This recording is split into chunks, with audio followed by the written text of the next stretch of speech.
What's up, people? Let's go. It feels like it's been a while since we've done a live at late at night. I've done some campaign prep live streams, just like, during the day. But I'm firing these back up. These are here to stay. I want to do these Tuesday nights, 8:30. It's 8:30 Central Standard Time, all that good stuff. I am going to still do some stream every so often publicly for my campaign prep stuff for Curse of Strahd, and I'm going to do some private patron only live streams of the game design on DC20. That's the new thing that I'm just new reward I'm giving to all patrons is live stream stuff. Just access to live streams. I'm going to be live streaming me developing DC20 RPG. Super cool. So here we go. The Creator Summit. No, I did not go to the Creator Summit. 10 out of 10. I am not that cool. I'm sorry. I'm not that cool. I didn't get chosen. I didn't get selected. Didn't make the cut.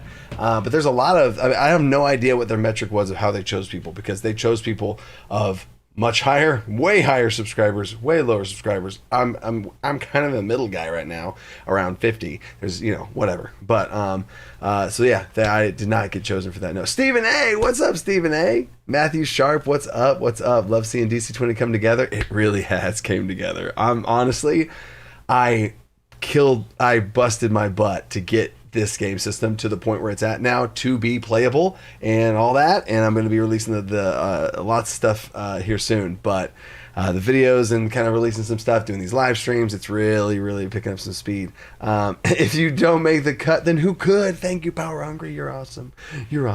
Ace Wheelie has the hype for DC20. Let's go. Ooh, I just did a wheelie just now. Just did a wheelie in my chair. Can't wait for the alpha, getting ready to get a group ready for it. Oh, Irvin, yes, you get a group ready for it? Yes. Are you planning on ever having 100% Edge of Reality? The whole process. In fact, Edge of Reality, I'm going to answer your question first, because this is a kind of a Q&A live stream, and how I'm going to do this. I'll explain how the structure of it works for just a second. Oh, Braun Gast, what's up, Braun? And you made it. Who else is here? Wolves is here. Wolves of the Night. Yes. Liam is here. The all classic, always, and Power Hungry, always there on the Patreon only live streams. Appreciate y'all showing up here too.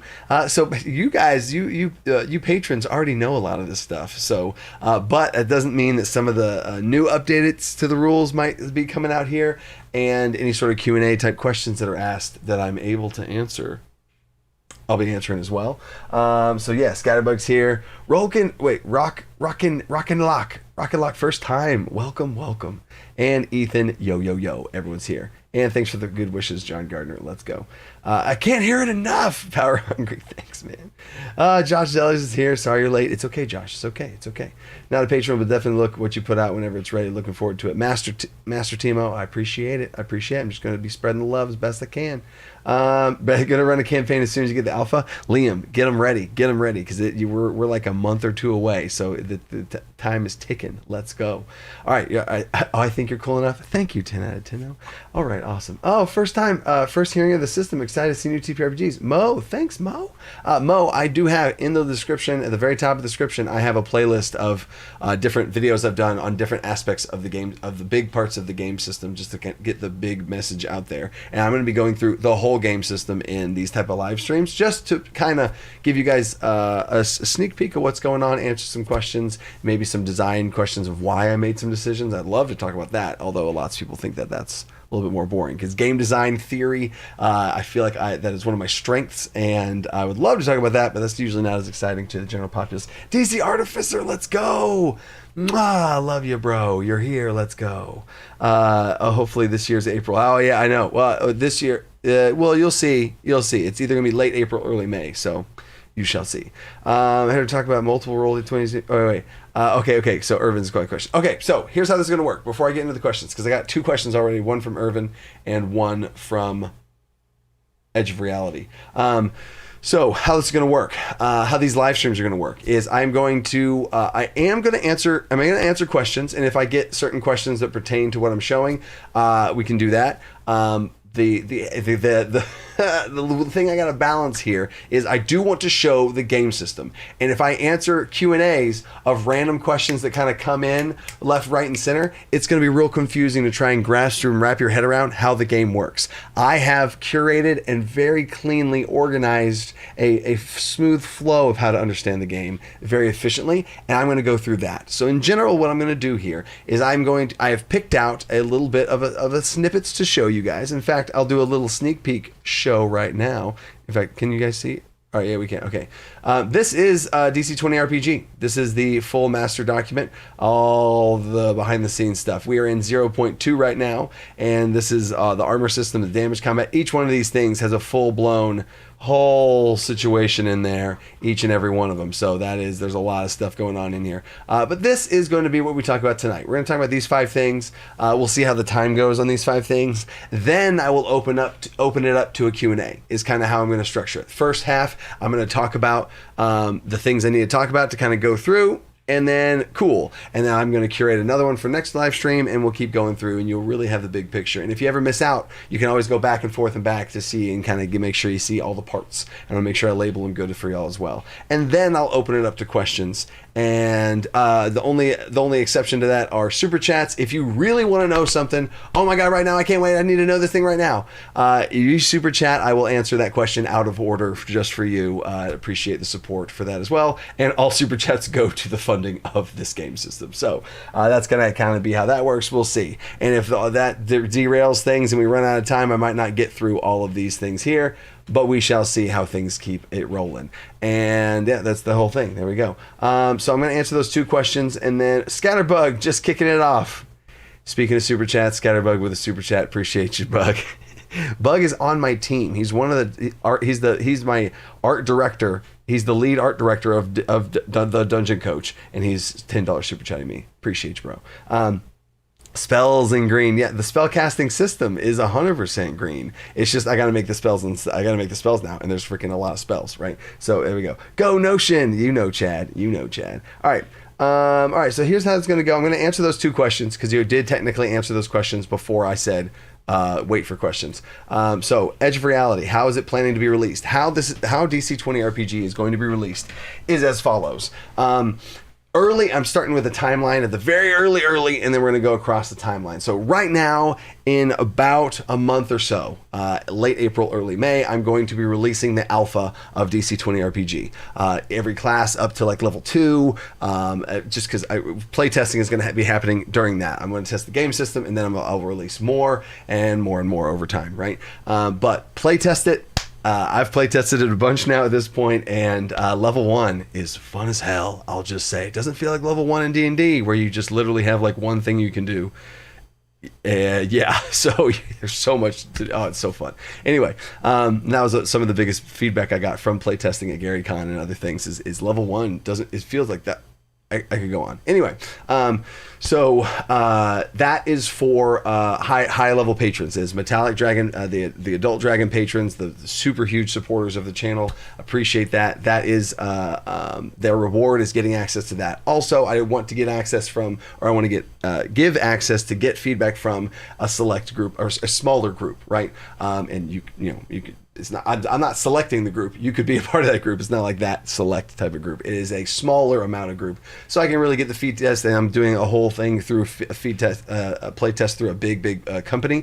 That I'm going to really curate it and really take in all the feedback. And then as that's going on at a lower level tier, at the second tier on Patreon, I am going to be doing Unearthed Arcana style releases where I released bundles and I released little things in PDF form. Some of the stuff will be in this live stream. Some of the things you're seeing in the document I'm going through, I'm going to release that in little Unearthed Arcana 1 D&D, like you know how they release that little thing, and here's the thing about all this stuff, and I'm going to be releasing that to patrons as well. And then once the system's in beta, once things have been gone and playtested and filed off and everything, and we get it to a really good spot where I feel better about it to go to the next step, that would be entering the beta, basically a polished off alpha. Y'all know how it works. I'm going to release that to all patrons at every tier, every level, and that's going to be the next part. And then once we get there, That's the transition to getting ready for full printed, full publication of all the books and a Kickstarter with all the things and a PDF with art and all the stuff and like the clickable PDFs. It's all organized,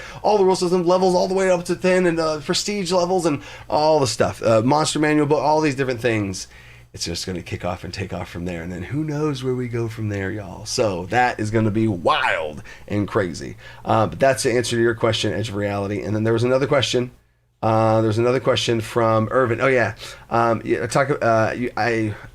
had you talk a lot about roll multiple d20s, and you decide to go away from +2 stacking advantage and things.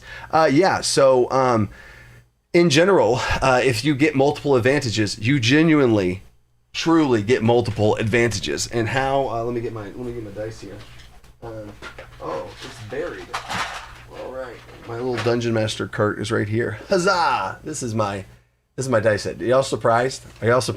A purple dragon on my dice box with purple velvet. It's too much. I know. It's fine. So I'm gonna grab some d20s here. So all these d20s are black and purple. So is it too much? Do I have a problem?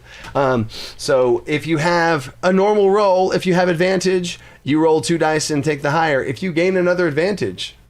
Yes, indeed. You gain another advantage, and you get to roll 3 d20s and take the highest of 3 d20s. Oh my God, it's crazy. The same is true for disadvantage, and with so many systems in DC20 RPG, with advantage and disadvantage, with your allies being able to it's so cool how it fluctuates and stuff. So there's that question, and there we go. So. Let's get it started. Hold up, time out. We got a super chat from Douglas before we get into this whole thing. Douglas Wentworth with a $10 super chat. Appreciate it. Feeling the hype, and I know DC has the skills to kick off an awesome system. Let's see what's in store. Douglas, you just literally launched us right into the deal here. I appreciate it. I love it. Let's go. Ooh, epic advantage, epic disadvantage. Yeah, there's going to be a wordage for it. Basically, it'd be like disadvantage 2 would be roll 2 dice and take the lowest. Disadvantage 4 would be roll 4 dice and take the lowest. Advantage 2, etc. So there's going to be a phraseology for it. So it's very obvious because technically this is normal, this is disadvantage, and this is double disadvantage, which is weird because I'm saying the word double, but yet there's 3 dice in my hand. I'm going to be fixing things like that to make sure that that's not confusing. So it might be again. This is not been decided yet, but this would be a roll. Obvious. This would be disadvantage 1, and this would be disadvantage 2. Yeah, this would be disadvantage 2 and disadvantage 3. I don't know, but that's just another thing that I saw there as far as how that's going to look. Yep. Ultra advantage. Wow. That's funny. Dinesh Shurdanan. Dinesh Shredran. Dinesh Shurendran. Daresh Sharendran. That's funny. I tried. Hopefully I got one of those right, Daresh. Dinesh. There we go. I'm excited to see what's to come. I didn't know we were neighbors until I saw you on a stroll. What? There's 2 DMs in the neighborhood. What are you talking about? Dinesh? We're neighbors? What? We're neighbors? Let's go. That's wild. Say something to me next time. Roll down your window and yell at me. I don't know. All right, cool. So, and mathy person. Have you done the probability distribution for the various stacks of d20s? I have for normal advantage and disadvantage, but I have not ran the numbers on the double and triple, etc. disadvantage. So that's going to be interesting. Reno, what's up, buddy? But I'm going to be showing that. That's going to be in the Dungeon Master Guide as well. I want useful stuff to be in the Game Master Guide for DC20. Those are one of those things. And there's tons of different things I want to put in there. So anyway, enough jibba jabba. Let me sip some water and let's roll. All right. Rhymearth, what's up, Rhymearth? Okay, focus. All right. Mega advantage. How many M dashes? All right. So, this is going to kind of be what I'm going to show you guys. And if we need to dip into some of the actual stuff in the actual real document, then we can. But we're first going to talk about Mastery. Mastery in this game is adjacent to proficiency. Proficiency in Dungeons and Dragons is like, oh, I'm proficient with heavy armor. I'm proficient with simple weapons versus martial weapons. There are not simple and martial weapons in this game. I've delineated it a little bit differently. It's light and heavy weapons, etc., which are similar. Anyway, see, I could go into so many different parts of this, but I'm going to stay focused.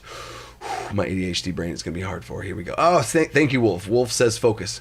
Focus, here we go. All right. So mastery is what you have in DC20 RPG. Mastery it takes two different forms because I think there's an important delineation between those, right? So you do not have a proficiency bonus that just arbitrarily goes up at certain sections. In general, I don't really like that as much. Proficiency, in general, I feel like it's very bland, and it's a key part of the progression of your character is their proficiency, but you just pick skills. Again, I do want to clarify, I'm not trying to dump on Dungeons & Dragons. I actively play it right now. I'm playing Curse of Strahd right now. That's been my main game system. It's very easy to dump on D&D right now, especially with all the stuff they did, and I could take the low road and dump on them. I'm not trying to necessarily do that. You know what I'm saying?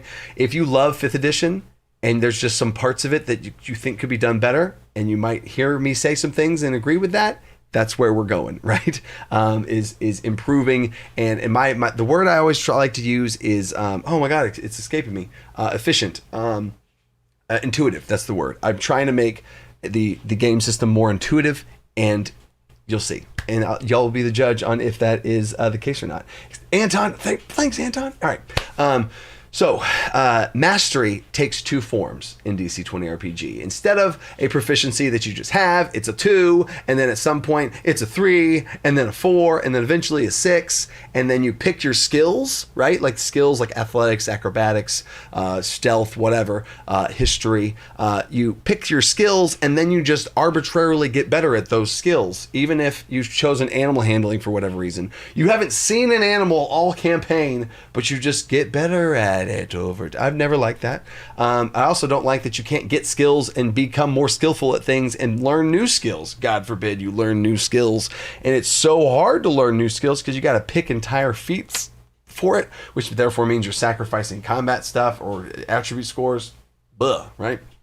And then in all right, so instead of what it is, mastery takes two forms. There is combat mastery and skill mastery, representing inside and outside of combat, right? So combat mastery is things pertaining, guess what, to combat, right? Swinging your sword, casting spells, armor, right? Things that represent combat and battle, right? That's your combat mastery. There's certain things that you will gain combat mastery in, right? Your class will be the main thing that grants you combat mastery and stuff, right? With certain types of weapons and armor and spells, whatever, right? That is combat mastery. And let me open this up here. Combat mastery is half your character's level at level 1, right? That's how the whole thing works. Combat mastery is half your level, right? And you don't have, there's not like multi-classing in the, there's multi-classing, and it's so much smoother than actual multi-classing in Dungeons & Dragons because I don't like that tile of that multi-classing. So it's your character's level, your overall character level, right? Level 1, now, another cool thing is in DC20, you always round up because rounding down all the time is crazy, and that's actually... That's not even how math works at the most fundamental level, right? So you always round up. So your combat mastery at level 1, half of 1 is 0.5, rounded up to 1. So at level 1, your combat mastery is 1. At level 2, your combat mastery is 1, because half of 2 is 1, right? And then at level 3, half of 3 is 1.5, rounds up to 2, you get the idea. Half of 4 is 2. So it just slowly, your combat mastery slowly increases over time, and the things that your class gives you, which is pretty much what combat mastery is, slowly goes up over time. Combat mastery is added to your attack rolls that you swing with your sword, so over time you're going to have a higher attack roll. It's also added to your armor class. Whoa, that makes sense. That you're a level 1 person wearing a certain kind of armor would be worse and have a lower armor than the level 20 that has the same piece of armor on, because their ability to defend themselves should increase over time. So your combat mastery is added to your armor class, but we'll get into armor class later. So that's combat mastery, right? Half your character level rounded up, right? And it scales with level progression, and you always round up. Simple enough. Now, skill mastery is a little different, and I think it should work a little different. But there's a really cool thing that I've done with the math here, which I'll tell you in a second. Skill mastery is 2 per skill level. Every skill in the game, athletics, acrobatics, trickery, which is a new skill that I've added instead of sleight of hand, and it's a little cooler. Knowledge skill, which I've actually done some cool stuff with as well. Stealth, athletics, whatever, right? Skills have 5 levels to them, right? And you can put 1 point in there, 2, 3, 4, 5, up to 5 points in there. And it starts off as novice, and then novice. Oh, what's the? You know what? We're gonna go here. We're gonna go into. There we go. So you have novice is +2, adept is +4, expert +6, master +8, grandmaster, a grandmaster locksmith, a grandmaster stealth +10. You know what I'm saying? So every skill in the game has 5 levels total to it, like 5 level cap to it, and you can put points in there, and you get points as you level up. Like every other level, you get a skill point, and you can be putting points into stuff to level it up. How crazy is that? You know what I'm saying? Anyway, so back to it. So every point you put into a skill gives +2, +2, +2, +2, +2. Cool, right? And if you pick animal in this skill in this game, there is the animal skill. So you have religion skill, an animal skill, a nature skill, whatever.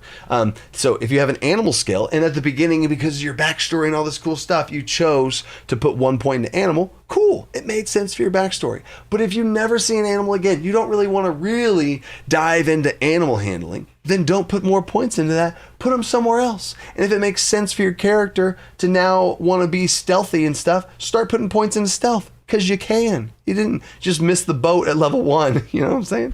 Anyway, so this, instead of scaling with level progression, arbitrarily just you level up and like you just get better at skills for no reason, the skills scale with you putting points into them, right? And then you do get regular skill point gain about every other level. I have a chart that I'll show you at some point later that shows when you get also attribute points. You get attribute points fairly regularly as well. So there's that. This is now completed. We'll mark it as yellow, right? So that's mastery in a nutshell. And now I'm going to go to the chat and see what y'all think with some stuff here. Dungeon Coach, so attack roll is prime mod plus combat modifier. Oh, yes, Liam. We have not yet talked about the prime modifier, but I know you're a patron, and I have made one video about the prime modifier. So yes, an attack roll is your prime modifier plus your combat mastery. Simple, right? Because the mastery you'd be adding is combat pertaining because you're swinging a sword in combat, right? So it's very simple to come up with what your checks would be. You pick an attribute that makes sense for it, right? Now, in your prime modifier is your highest attribute. We'll get to that here in a second. And that's what you do in combat. So that one's a little bit obvious. But it's going to be pretty obvious what attribute you're using. And we'll get into the attributes. That's actually what's next is attributes. So hold up, time out, whoa. So we'll get to the attributes here in a second. So you always add an attribute and a mastery. That's it. That's how every D20 roll works. It's so simple as a dungeon master or a player. You have an attribute that you add, and you have a mastery that you add. That's it. Your attribute is going to be pretty obvious of which of the 4, because there's only 4 attributes in the game. Super simple, right? You're going to have one of those 4 attributes, or your prime modifier, which is just the highest one of those, right? Depending if you're in combat and stuff.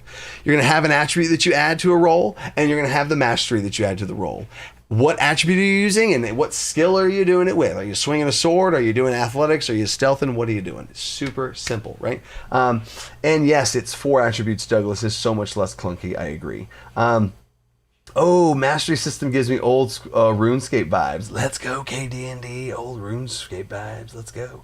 Tycon, does this system allow for Gish play? Gish. I think Gish is when you have multiple I'm going to say yes. I'm gonna say yes, Tycon. Assuming I know what Gish is, and we'll see about that. I don't know. I see the 10s in the chat from the patrons. Patrons, every time I did a patron live stream revealing some rules, they would like say the number in the chat for how much they liked it or not. So I appreciate the 10s. But you know, if you want to throw out some like 2s and you just hate everything I just said, hey, I mean, I'll still love you. It's okay. Love the skill system. Wow, I've never thought about that. Death Wish, appreciate that. I'm trying to blow your minds over here, right? So mastery basically earns skills by roleplay and fight. Yeah, I mean, mastery, you're going to gain mastery as you level in general. And then you can make the choices of where you put those points based on roleplay, based on what your character goes through. You can totally make those roleplay decisions for sure. So that.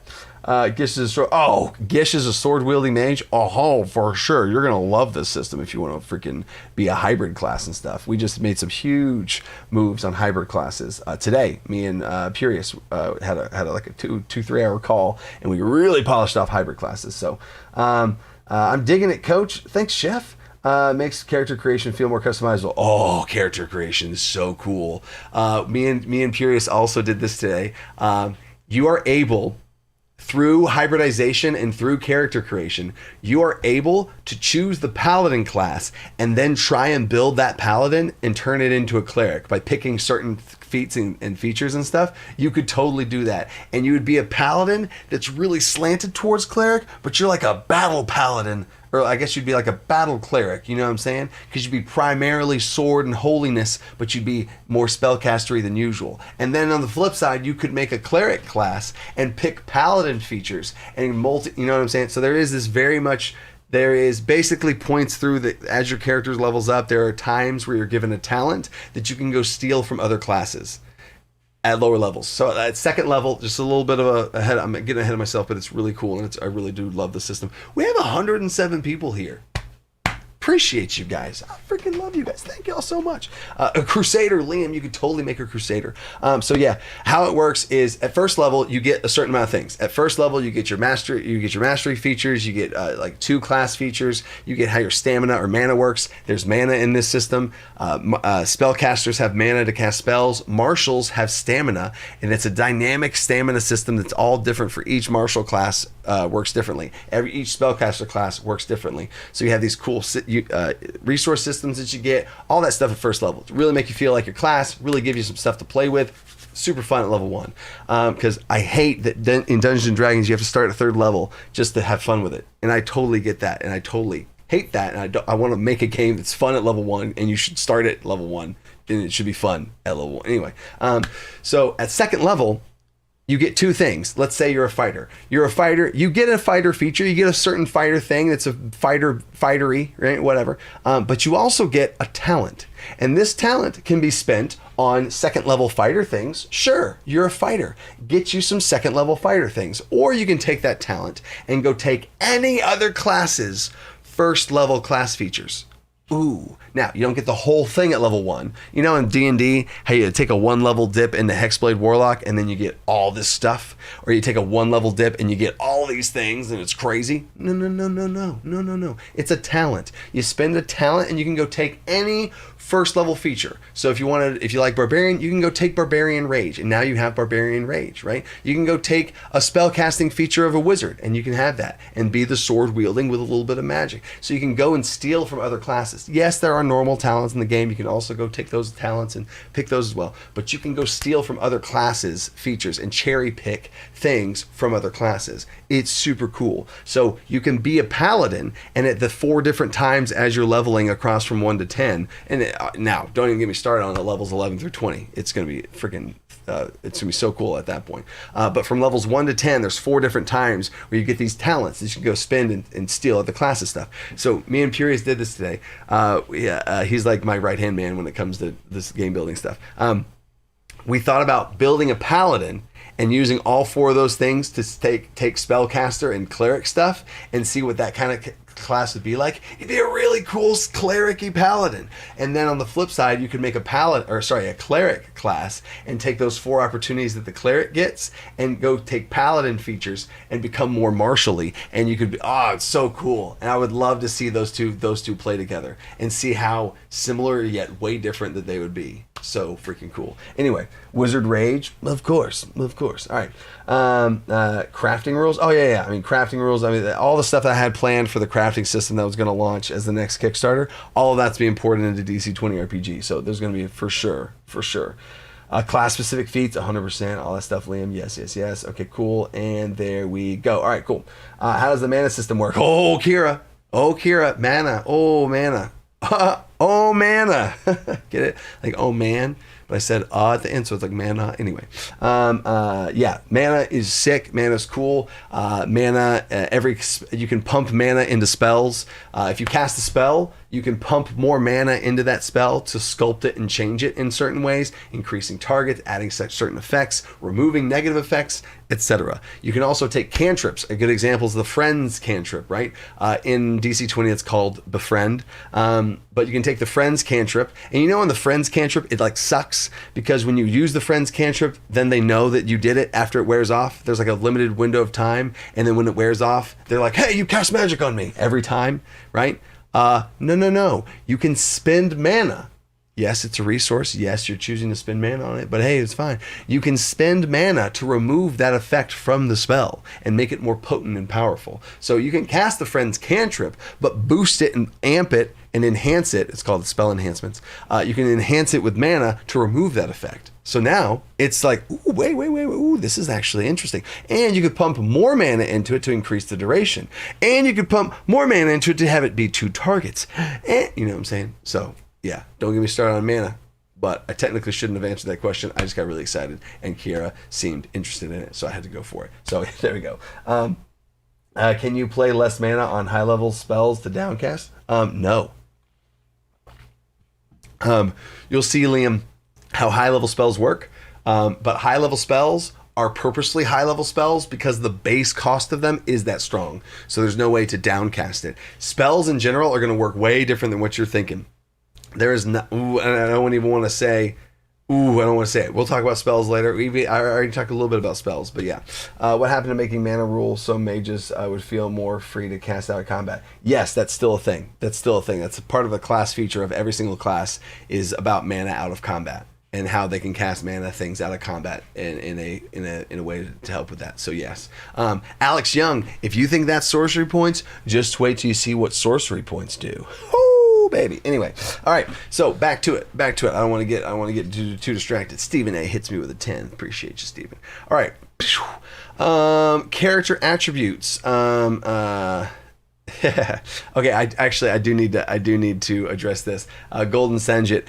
Whenever y'all were talking about can you downcast spells?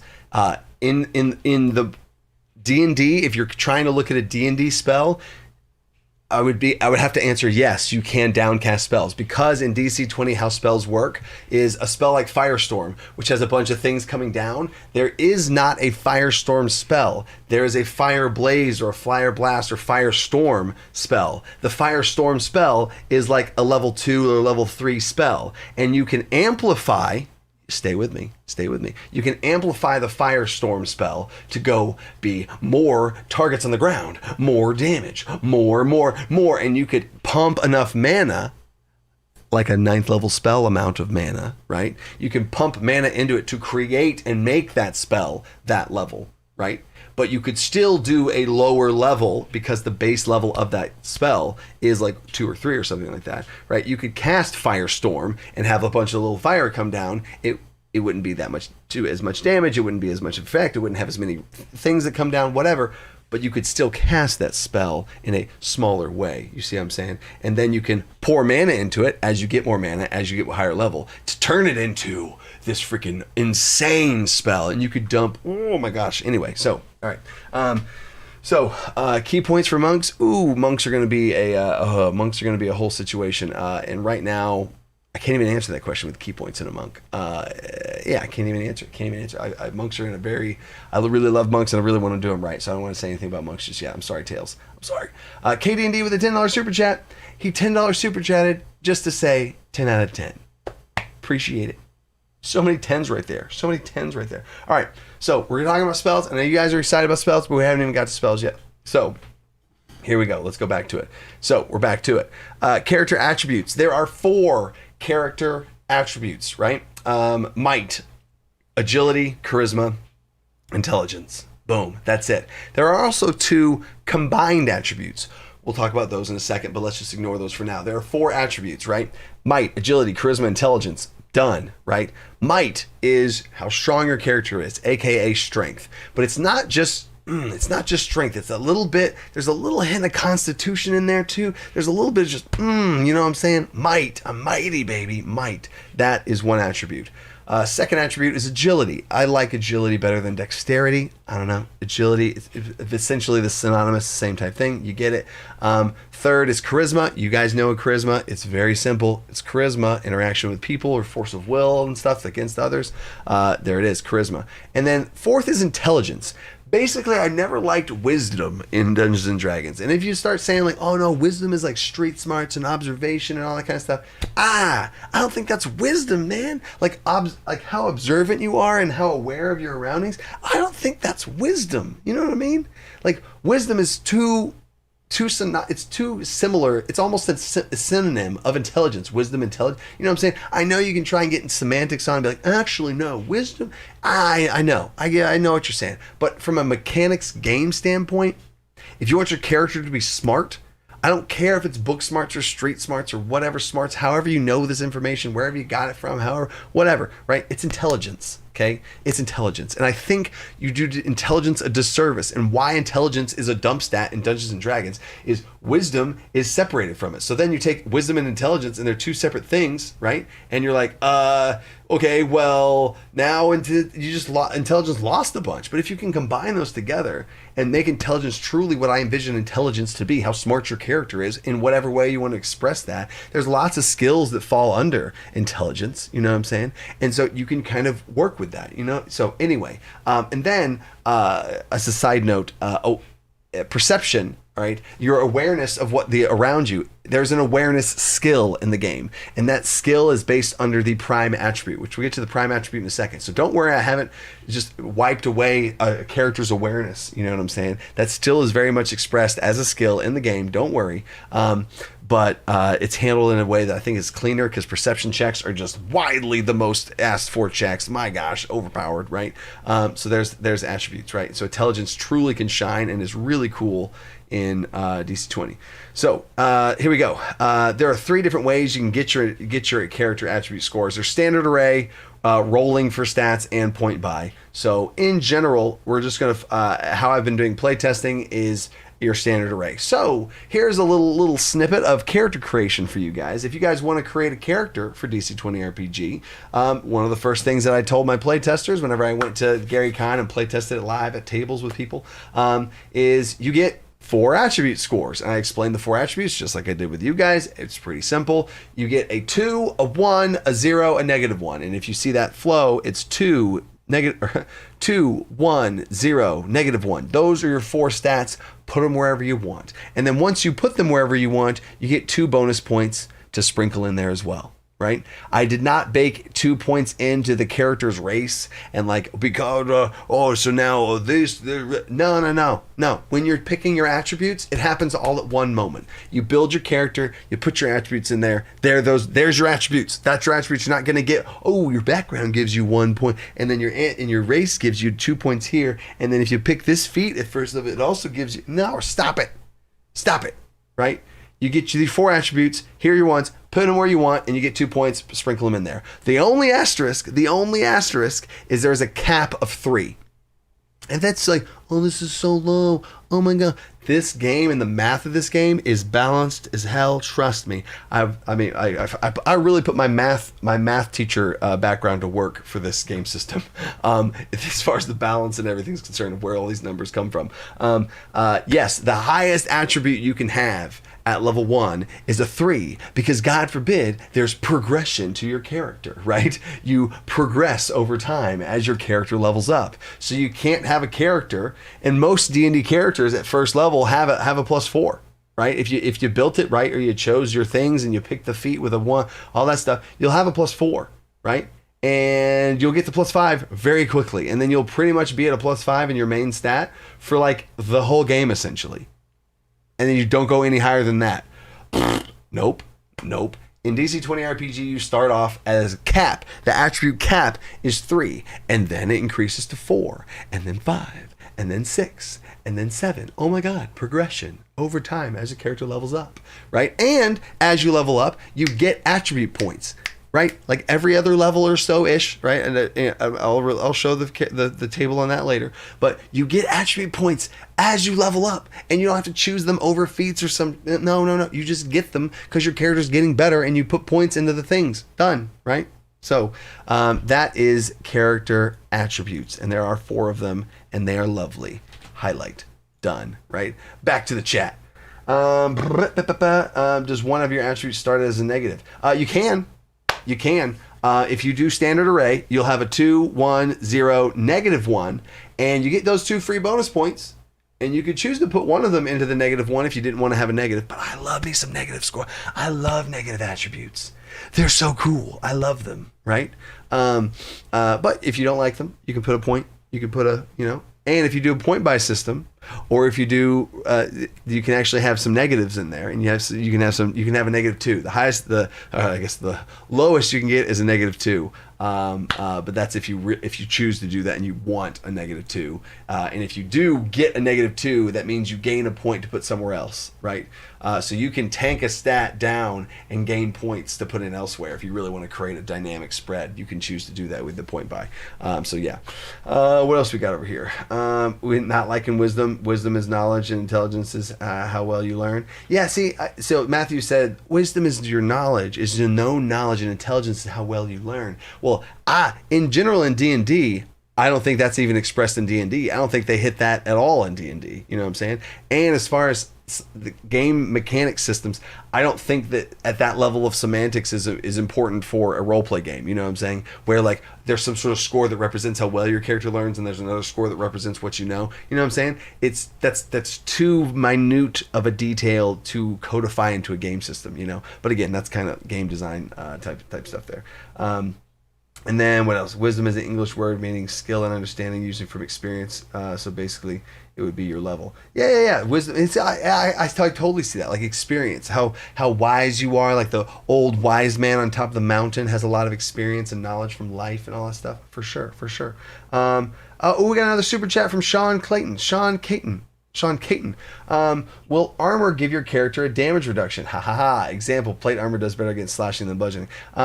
So there's not going to be delineated differences at the core foundational level between bludgeoning, piercing, slashing for armor. And you're asking about for armor damage reduction.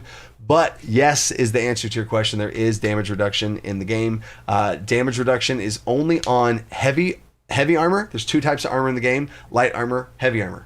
Simple, baby. Light armor, heavy armor. Heavy armor has a damage reduction rating. Like there's a damage reduction number, and you reduce the damage you take by that number when you are hit. Done, right? Now, big hits bypass armor, right? Which that's a whole nother topic, which is a really cool dynamic system there. But yes, heavy armor, which is what you said, plate armor, does have damage reduction that you reduce damage by. Yes, 100%. I wanted to get that feel across, because heavy armor in D&D does not feel like heavy armor. You just say a high number, and you have a high number for your armor class, which, no. Captain Kerf. Captain Kerf, thanks for the $5 super chat. Will challenge rating be easier to figure out with this system? Oh my gosh, challenge rating. Oh, what's funny is tomorrow at 9 a.m., me and Nexus have a meeting where we are fixing challenge rating. We're saying, you know what? Challenge rating sucks so bad, we're going to do something about it. And that same fix that we're doing for D&D just to help out the D&D squad.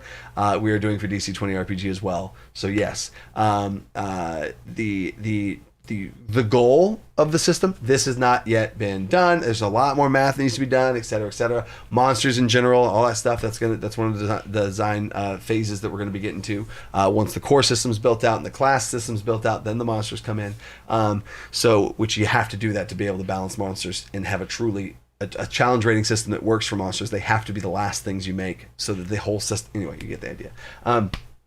I want there to be a very clean number that you get from your players. How many players do I have? How many characters are at my party or at my table? What level are those characters? And you can get a very easy, obvious amount of points to be able to set a number for how much of a challenge that this party can handle. Simple, right? And then monsters are going to have a level, and the level of the monster is going to correlate to the level of the player. So if you want to fight a level 5 and y'all are level 5, it's level 5. You know what I'm saying? And there's going to be a very, very simple, very, very obvious codified monster system. So yes, 100%. DJ One Eye, DJ One Eye just saying hi. DJ One Eye says hi. DJ One Eye says, I have to rap every time DJ One Eye. I have to rap every time he. It's a thing. So sorry for that rap, guys. Anyway, but DJ One Eye kind of rhymes with hi. Saying bye to DJ One Eye. Anyway, sorry, I'm done. All right. Edge of Reality lets you dex the AC. Wait. Oh, yeah. Edge of Reality, I think, asked the question. So if heavy armor has damage reduction, what does light armor do? So exactly. Light armor is worse than heavy armor. Spoiler alert. I'm sorry. Light armor is worse than heavy armor. Now, you add your agility to light armor. You add your might to heavy armor. So my light armor wearers, yes. My light armor wearers will have things with their light armor, and they will be able to get a higher AC from their dodgy abilities if you have a high AC or have a high agility. Sure, right? But at the class level is what you're going to be able to do to keep yourselves alive. Fighters have certain things to keep themselves alive in combat. Barbarians, rage, have certain things to keep themselves alive in combat. The Warlord, a new class in DC20 RPG, has things to keep themselves and their allies alive during combat. Rogues, evasion type stuff, all these different types of things. Every class, the classes are going to have things to keep themselves alive during combat, right? And if your class doesn't have that, be careful. Or pick spells, because you're probably a spellcaster, like the wizard gets a bad rap for being just a squish ball, you know what I'm saying? So anyway. There we go. DJ One Eye. He raps because he was the best math teacher ever. Appreciate you, DJ One Eye. DJ One Eye, former student, graduated super smart, super smarty pants. He pretty much had a 100 in my math class. So yeah, Warlord is one of my favorite classes. Garrus, Warlord's one of my favorite classes right now. It's pretty sick. Wizard dies. Poor little wizards. And then cool. Joy asked the question. I saw the question, so I have to kind of answer it. And I just Joy, perfect. I just did a video yesterday on damage. There are not damage dice in DC20 RPG. And if that makes you sad, trust me, watch the video. You won't be sad, and you'll be like, actually, wait, what? I don't want to roll damage dice. Rolling for damage dice is not as fun as I thought it was.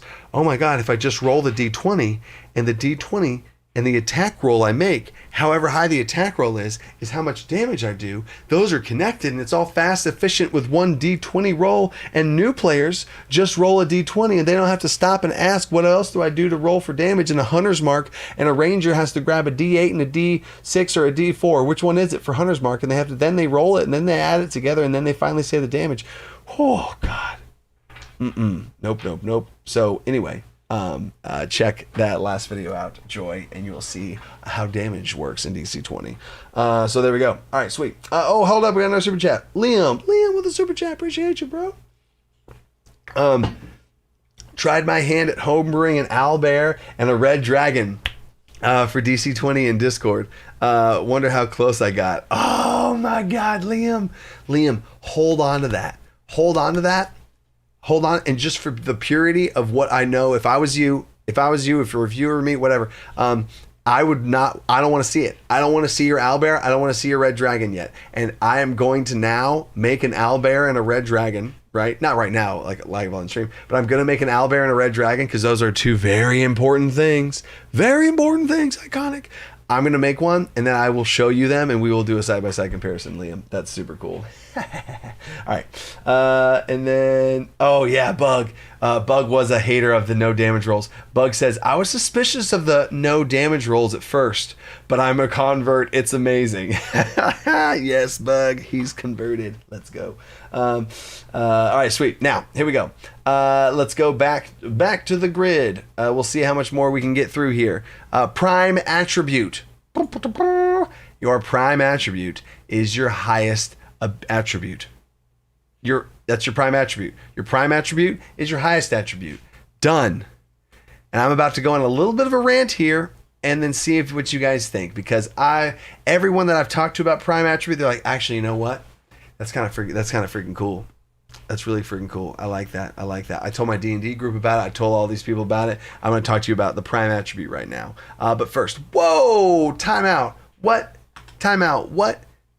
Kirby. What? Kirby is now the boss down here. Every super chat deals damage to the boss and takes them down. But damn, Kirby, bro. Kirby with a $50 super chat. You just created a level class features for the Warlord. You know what I'm saying? Like, oh man, appreciate that, bro. Wow. That's wild. That's wild, Kirby. Appreciate it.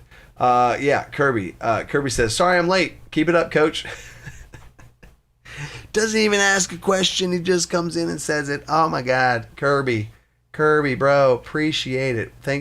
Well, nice to see you, Kirby. Nice to see you, Kirby. Douglas Wentworth coming back in with a super chat. Any mage armor? Or do they use light armor too? Douglas, I will answer that question fully. I'm going to get through all the super chats and I'm going to answer all the super chats. Because yes, my answer to your question is mages use light armor. Yes. Like, you either have light armor or heavy armor. You have one of the two. Now, barbarians, monks, there's unarmored stuff.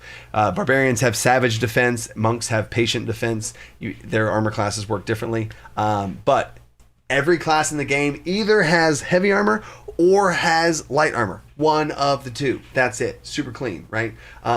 The light armor, of a mage, you could wear robes that are like thick and heavily padded or whatever, right? It also represents just combat gear in whatever type of way, right? So light armor, heavy armor. Heavy armor being more bulky and heavy and metal usually, etc., right? So yes, mages will have light armor, but if a mage wants to build themselves super optimally for a mage and put points into intelligence, charisma, etc., to get more mana, and there's other things, every single stat in the game has a bunch of stuff that it adds and gives and stuff, so they're all very important, right?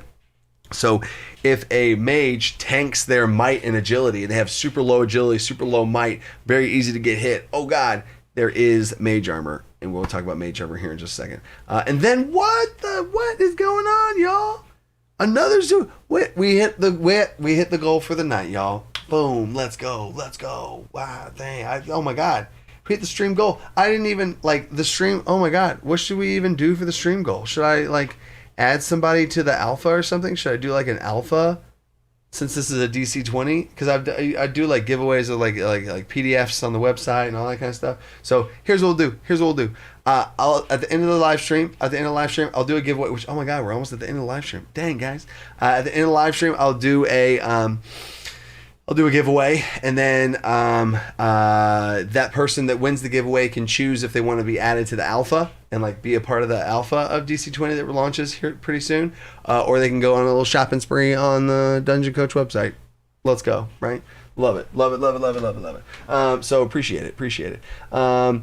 Sweet. We unlocked a giveaway. That wasn't even a listed goal. I just had the live stream goal, and we haven't hit the live stream goal in quite some time. So appreciate you guys. Thanks for coming together and hitting that as a team, y'all. This community is a great team. Appreciate it. So my wife says a DC20 shirt giveaway. Check it out. Boom. DC20 RPG shirts. My wife made these shirts. Bang, bang, bang. Let's go. So that's what's up. Y'all. Y'all are awesome. What? Well, okay. Stop. Okay. All right. First of all, I really do want to get through the rest of these things, and oh my god, another $50 super chat. We hit the goal.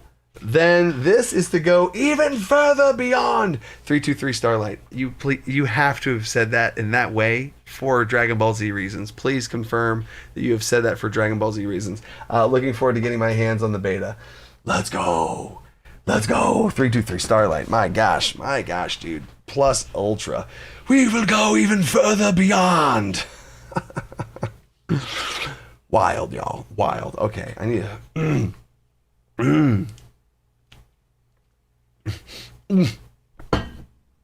Kirby. I'm gonna have to swallow the water before I look back at the super chats, y'all. Kirby is making it rain. Kirby, making it rain, just swoops in, y'all. You'll have destroyed the goal. Oh my god. Okay, fine. We'll do 2 giveaways and have 2 winners, guys. Fine. You've forced my hand, okay? Okay, chill.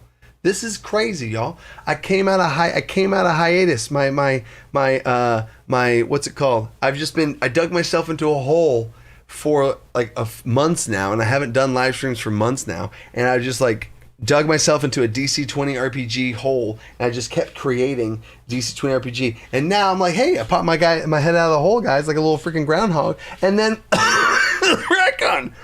What? Reichsen.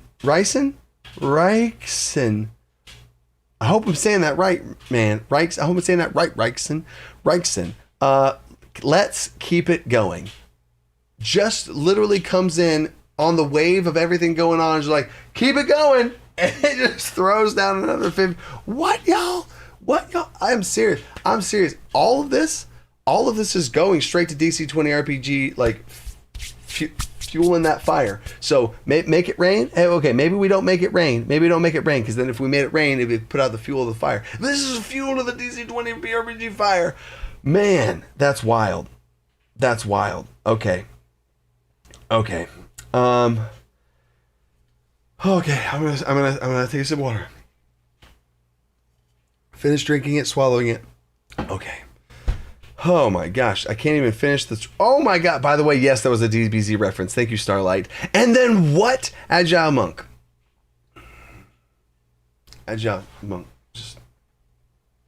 That's a monk bow right there, okay? We just started talking about the monk. And we just talked about Monk's patient defense. Agile Monk, also for the record, before I even read what Agile Monk said from his $100 super chat. Agile Monk is, I just talked about Bug. Bug's the lead art director for DC20 or for the Dungeon Coach, etc. Agile Monk is the lead world builder, world designer, world sculptor, carver of the DC20 RPG world and worlds that we create on here after that. So the Agile Monk is coming in as a team member, as part of the team, as one of the leads of the divisions of the team that's building the world for and he's freaking $100 super chatting, bro.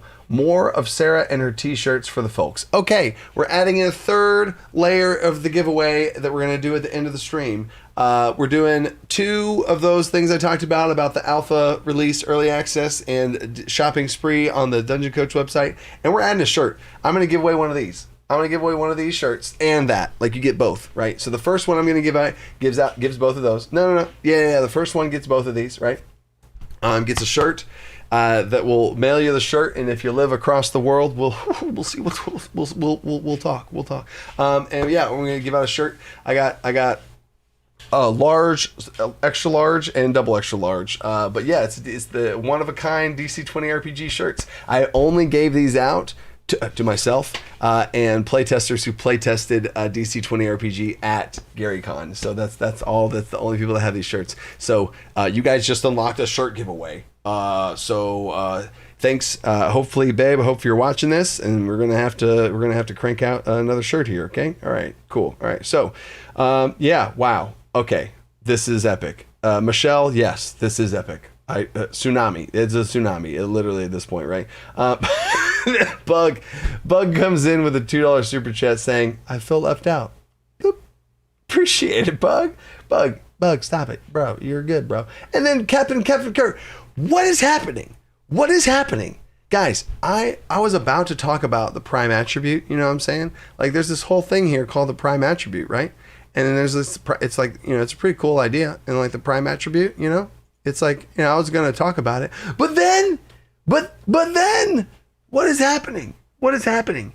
Captain Kerf, $50 super chat. You want to get nuts? Let's get nuts. I feel like Captain Kerf is like, you want to get nuts? And he's like, I was twitching. Let's get nuts. I feel threatened and appreciative at the same time, Captain Kerf. Captain Kerf. Sorry, I said that. I shouldn't pronounce the T in there. Captain Kerf. Captain Kerf. Let's get nuts. And then 323 Starlight. Y'all keep super chatting. What is happening? I haven't seen something crazy like this since people on GameStream donated 100 gifted subs. See, I don't even know how gifted subs work. I really don't know how gifted subs work on Twitch. I always saw that, but I never really knew what it meant. You know what I'm saying? So 3 times. That's nuts. Yeah, and this is nuts. This is nuts. Truly. Liam, what is going? Babe, are you seeing this? Are you seeing this?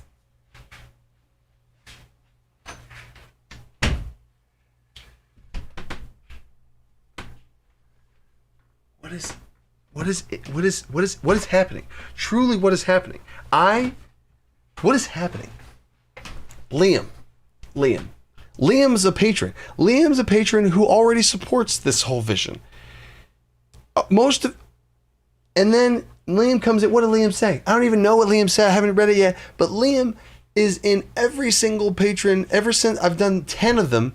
I've done 10 patron live streams. He's been in every single one of them. Asks next level questions, and I feel like he it hacks into my brain and sometimes asking the question, and I'm like, oh bro, you see it. And now he $100 super chats. Let's make a monster as a giveaway prize. Oh my god, let me make a monster as a giveaway prize. Liam. Oh my god. Okay.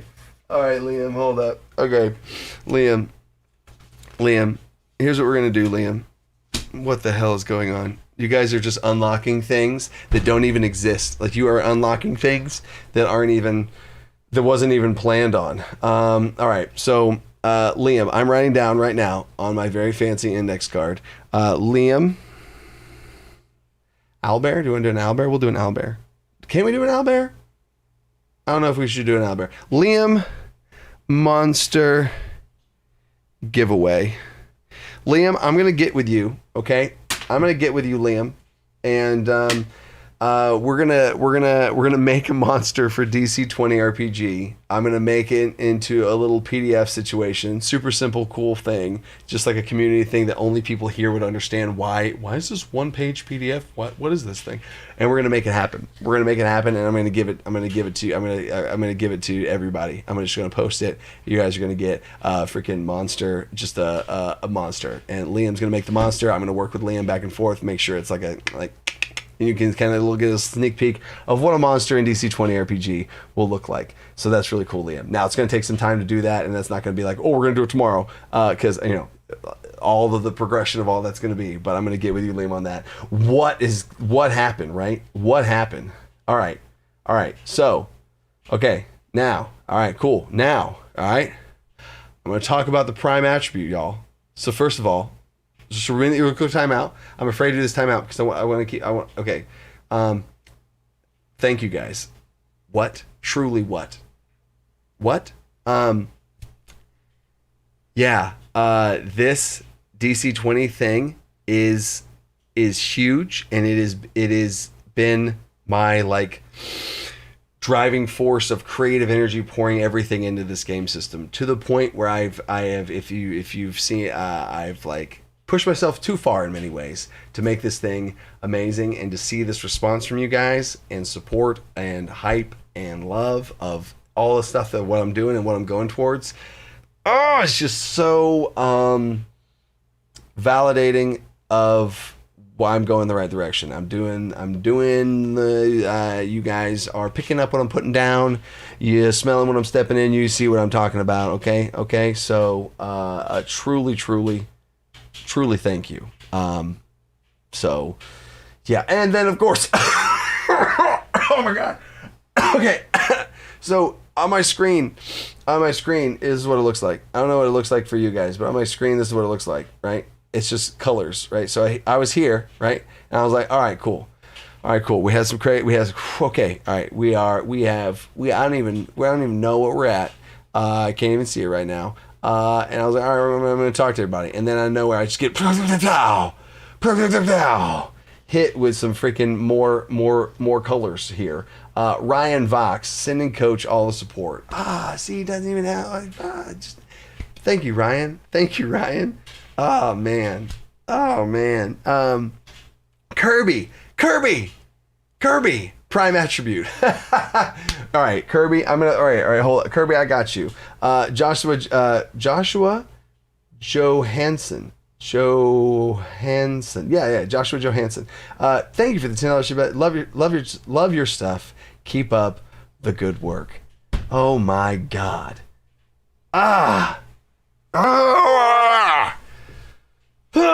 Like, this is, you guys are the fire under my freaking seat that I'm seating in right now. Y'all have broken me that much to where I can't say y'all. That the seat that I'm seating in. That kind of makes sense. I'm seating in a seat. Anyway, wow.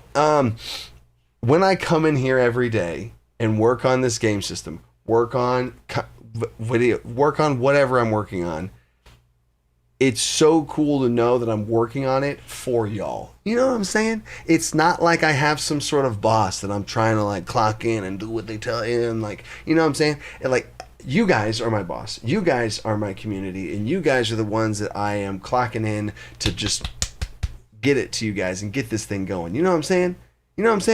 And then Puppet Master comes in feeling left out. Don't feel left out, Puppet Master. Look at me. I'm making a puppet gesture right here. All right. So thank y'all. Wow. Truly wow. Right. Okay. I'm gonna now answer Kirby's $50 super chat of saying prime attribute with an exclamation point, and we're gonna get right into it. And we're gonna talk about the prime attribute. Right. We're gonna talk about the prime attribute. Okay. You know what? We're gonna talk about the prime attribute. I have minimized. I had to do it. Okay. I had to do it. I don't even know what's going on right now. I'm blind to the chat. I'm even going to turn off my overlays. Okay. It's just, I'm going to talk about the prime attribute for a second, and then I'm going to come back. Okay. Because Kirby, and I told y'all I have a little bit of ADHD going on, undiagnosed. It's bad. My students would attest to it back in teaching, ADHD and whatnot. So we're going to focus up. And, I'm going to talk about the prime attribute real quick. I do have a video on the prime attribute. It's linked in the description of all the videos of me talking about how that whole thing works. But yeah, I'm going to talk about this, and then we're going to go back to the chat. I'm going to make sure I get caught up on everything.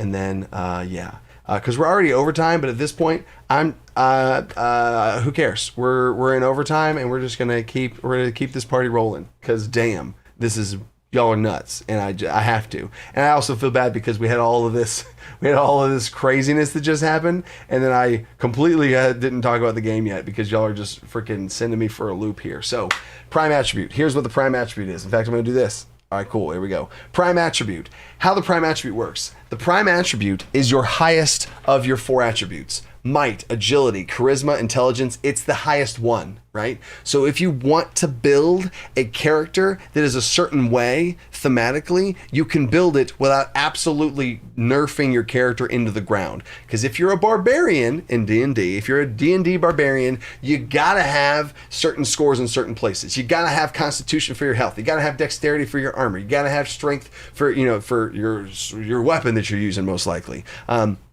And or armor class, so all these different things, right? Those 3 key attributes play into your attacking, your armor, your health, and all that kind of stuff, right? And then as a barbarian, charisma means nothing, intelligence means nothing, and wisdom means nothing. So if you wanted to role play a charismatic, suave barbarian, you can't. Like, you literally can't, because you would just be nerfing yourself. And if you want to put an attribute that's high enough, like if you want to put a +3 or a +4 into charisma, you're just being a troll. And what are you doing? And you're going to be a way worse barbarian. Your combat modifiers, your plus to hit in combat's going to be terrible. Your plus to damage is going to be terrible. oh, you're just nerfing yourself so bad, right? For the purpose of you have to have attributes in strength because therefore you have to, you know, and when you swing a sword with strength because you have to. No. Let's go off. I'm going to go off on another little thing here. Let's say an intelligent barbarian. You want to have an intelligent battle master feel barbarian, or even let's just say fighter. You want to play a fighter that's a very battle mastery type of fighter with a sword, and they're a tactician on the battlefield. They see things. They're super smart. Sherlock Holmes. They see the battle happen in slow motion. They're super smart. They know about the enemy's weaknesses and strengths, and that's why they deal the damage they do. That's why they hit hard. That's why there's good with a sword, etc. Right? So, in DC20 RPG, your prime attribute, your prime modifier, whatever, is your highest attribute. So when you swing a sword or when you cast spells, it's your prime attribute. You don't have, wizards cast magic with intelligence and sorcerers cast magic with charisma. And why does it have to be one of those? That's not the point of the game. That's not the point of the game. I have made 4 attributes be very important across all 4 attributes, right? Like all of them are important, right? And each of them. And might is good for grappling and wrestling things and strength-based things. Yes, agility is good for moving and nimbleness and sneaking around places and all that kind of stuff. You can imagine what these things are for. Also, might and agility play into your character's health. Ooh, interesting. Just like intelligence, charisma play into your character's mana pool. Ooh, interesting, right? Intelligence, charisma, all these different things have important places in the game for where their mechanics are present. But if you want to cast spells good, I don't care which of the 4 attributes you choose. I just don't. I don't care. I don't want to, oh no, you can't, you're not as good at casting spells because you have more points into this and not that. No, your prime attribute is your highest attribute. And that number represents how good you are and how experienced you are. Kind of like the wisdom thing we talked about, a character's level, your experience as an adventurer, right? Your prime attribute is shit's hit the fan, your life's at stake here, you're swinging a sword, you're casting magic, you're doing your thing class-wise, and that is how good you are. So if you want to build a charisma barbarian that's like super suave and charismatic, like a pretty boy Hercules type of barbarian, you know what I mean?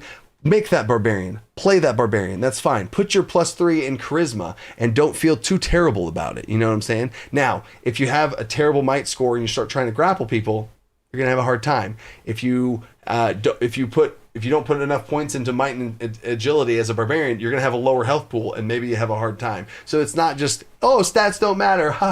It's not like that. But you can have a +3 in your charisma if you wanted to and play that suave charismatic barbarian, and compared to the barbarian with 3 points into 3 points into might, yes, that barbarian is going to be stronger and grapple better and have more health, but in this charisma barbarian, it's going to have much more role play opportunities in combat, and that's the type of character you want to play. But when it comes to combat and when you roll for initiative, your prime modifier for both of those 2 types of barbarians are 3. Like your prime modifier is a 3. So when you're in combat and you swing your sword, it's your prime modifier plus your combat modifier. So it's +4. This guy is your prime modifier plus your combat modifier, +4. Both of those barbarians are swinging their sword with a +4 to hit. That's it. Like, why would they be different? You know what I'm saying? The charisma Hercules barbarian, just because he's charismatic doesn't mean he's an idiot with a sword. They both train their asses off. They're both competent adventurers. You know what I'm saying? So, no. Is the charisma barbarian using charisma to swing his sword? No. It's not how you have to roleplay it whatsoever, right? Or if you chose intelligence as your as your highest modifier, does it mean you're using intelligence to swing your sword and hit? You could roleplay it that way, but that's not the point. Your prime modifier represents how good you are at doing things in combat and how experienced of an adventurer you are. That's your prime modifier. Casting spells, prime modifier. Attacking with a weapon, prime modifier. Done. See what I'm saying? Okay. There's my rant. Let's come back. I'll come back to the chat now. Okay. Wait.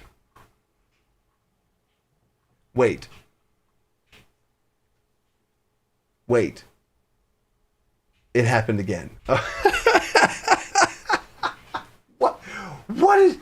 What are y'all on? What's in the water? Is there something in the water? Is this a conspiracy? Is there another chat that's happening simultaneously alongside this chat that is conspiring in some sort of way to blow my mind? What is happening? Truly, what is happening? Edge of reality. Cheers to you being such a smart and hardworking guy. I hope your system is very successful, and I'm looking forward to having a beautiful physical copy someday. Oh my God, Edge of reality, that's crazy to think about, dude. Like, those are the types of things that I put my head down and I work so hard on this game just to like make this into a thing. And then you hit me with a slap of reality. Edge of reality hits me with a dose of reality of this being a book, y'all. This being a physical, literal book that you can get and send out to people. Like, what? That's crazy. That's crazy. And just the fact that you're excited for that. I'm excited for that. Oh my God, that's crazy. Thank you, Edge of Reality. That's nuts. Ryan Fox, Action Surge. Action Surge is a thing in DC20 RPG, but it works a little bit differently. So we'll talk about that in another live stream. Ryan Fox, Action Surge, my dude. Appreciate it. I love the D&D jokes as part of super chats. Always gets me. 3 Starlight. What? Another $10 super chat. Last one for me. Come on, everyone. Let's get to it. No. Okay. There's not. The goal for the stream was 150, and that was a goal we hadn't hit in months. Okay, so that was the goal, and y'all have already shattered it. So there's don't. That's crazy. That's crazy, Starlight. Like, this is wild. Like, I literally see this and I'm thinking, oh my gosh, like the things that we can do, because I'm not Matthew Colville.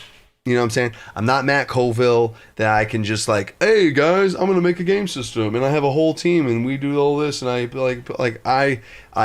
have a team. They're a badass. They're a tiny but mighty team, y'all. Like, man, we do our thing. We do our best. And like, this is going to my team too. Wait, what? I just got chills. What happened? I'm not caught up to date. 323 Starlight.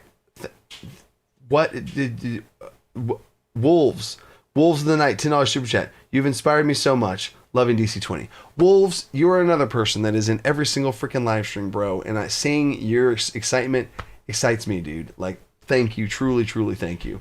That is, man, appreciate that. Loving DC20. And it's so cool to see others love this game system that that I have been just nurturing and growing, and to see people love it, it warms my heart, dude. Kirby with a $100 super chat says, casting tidal wave good. Like, literally this whole thing, I've just been drowning by a tidal wave that's just rolling over me as this tidal wave is just rushing. Can y'all still hear me? Yeah, you can. Okay, cool. This tidal wave rushing over me. My God. Okay. Oh my God. And then Puppet Master. Wait. Bad joke. Okay. Bad Joke Gaming. Awesome. To have someone putting in so much effort to give us more fun time to play in the future. That's honestly Bad Joke Gaming. That's honestly, like, that's going to be so wild. Like, whenever it's already kind of happened once, because I had one of the playtesters that I playtested with, I gave them the rules packet and they've been playtesting with their friends at home. And it's just wild to hear people playing this game without me. You know what I'm saying? And I'm not saying that in like a, no, don't play without me. Like, I'm missing out. No. I love that shit. That's what I want. Like, to hear people playing DC20. I just got chills again. Can you see the chills in my arm? I just got chills again. Can you see the chills? To hear people playing DC20 without me and having a blast, God, that's crazy. That's wild. Like, hearing people using Alexander's Almanac, or like, I like the rule system, I use that rule in my game. Like, that's super cool. And I've always, like, that's filled me up so much, and I love that so much. But it's like a whole nother level, literally the whole game system. You know what I'm saying? Like, playing this, that's crazy. And then Puppet Master with like 30 purple hearts. I think that is a record, Puppet Master, for the number of hearts in one single freaking thing. I didn't even know you could do that. that many emojis in one thing. Did you max it out, Purple Puppet Master? Purple Puppet Master. Just called you Purple Puppet Master. Thank you for the super chat. And then there's... And that's okay. That's where that came from. Ryson, which again, we're back to the name, and you already super chatted before, and so many of you guys have been double dipping Rickson.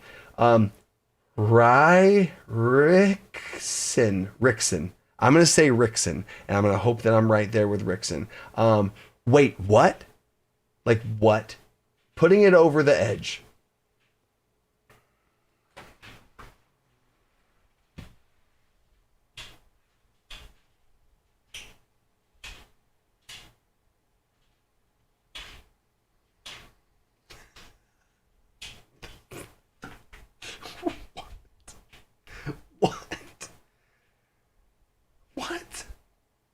Oh my God. Guys, Catherine, my cousin Catherine's here, and she says, wait, what? And with the crying side face. What? Agile Monk says, you folks are awesome. Starlight says, we did it, yay. We did it. What? This is nuts, Damien. This is nuts. Who said it? Who said it earlier? I think it was Captain Kerf. You want to get nuts? You want to get nuts? With an eye twitch? You want to get nuts? Let's get nuts. And we got nuts. This is nuts. Y'all are nuts. Power Hungry. Another patron.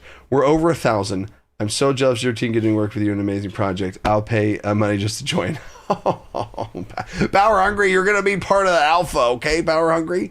Dear God. This is such an amazing community. I can't wait to clock in. I don't clock in. I don't have a, this is just the office. This is a little small room. It's like a 6x8 room. I don't clock in. But when I clock in tomorrow, you guys are with me and behind me, dude. Like y'all are like the tidal wave that's like what? Like what?